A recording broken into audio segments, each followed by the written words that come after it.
There's a game coming out in November, I think. It was on Kickstarter. It's called Blood on the Clocktower. But the developers have kindly released all their assets and, more importantly, given their blessing for people to make their own print and play sets.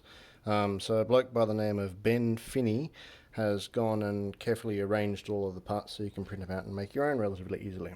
I wanted to put the tokens on something nice, so I've 3D printed a bunch of these circles, the right size to go on there.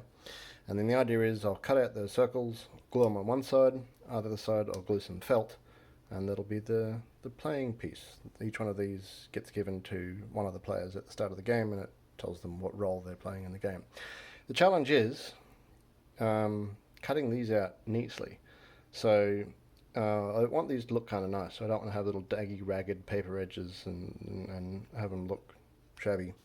And the other problem is there's like 45 of these things to cut out, and it's going to be hard to consistently cut out 45 of them. So, well, actually, there's 45 player character pieces, but like 150 other bits and bobs.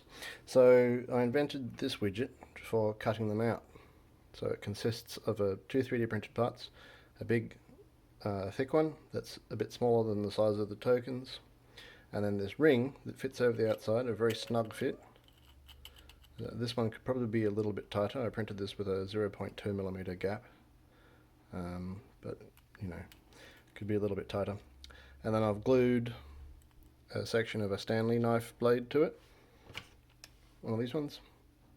These are quite cheap, so I snapped off one little segment of those and then glued it on there, on a little flat section on that ring. So version 2 will have a guide to make sure the blade is mounted vertically. And the practical upshot of that is that you can cut out really nice circles. So that's one I just cut out as a test, and if you have a look at the paper, you can see that like I was off center by under a millimeter on that one edge, and it's a very, very nice little circle, and that'll glue very nicely onto one of these discs. But yeah, so I've put up the models for all of these pieces. They're very simple, but all the dimensions are sized to match Ben Finney's print and play assets.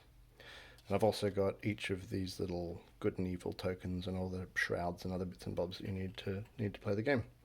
But yeah, that works really well. I'm quite impressed, and I'm a bit leery about doing it on camera, but the general idea is you can get it lined up pretty precisely just by moving it around until you can just see a consistent border around the base of it. And then you let the ring drop down, and you just hold down the top and spin the base around. If this works, I'll be quite impressed. So I've actually got the blade protruding slightly too far in this one, so sometimes it does what it's done now and digs into the cutting board too far, because these blades are really, really, really sharp. Yeah. It's a bit difficult with the camera in the way. And there we have it. So I didn't put that one quite on center, got a bit of a white border around the edge. But yeah, that's the idea. Okay, bye bye.